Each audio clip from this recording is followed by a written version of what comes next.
നീ എന്താ ഒരു സ്ഥലത്ത് തന്നെ കാണിക്കണ? അവിടെ പോയി കാണിക്കടി.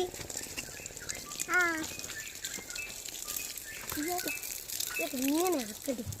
ഇങ്ങനെ ഇട്ടിട്ട് ഇങ്ങനെ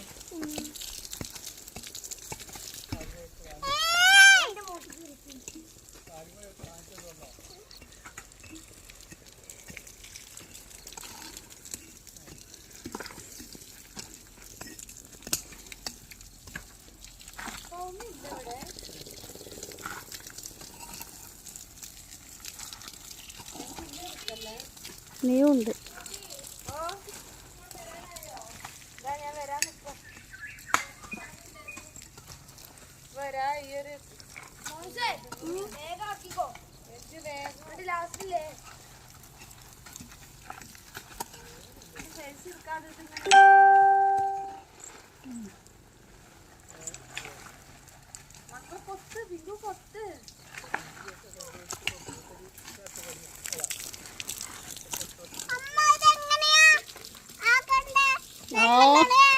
നനഞ്ഞു കുളിച്ചു ചിഞ്ചു.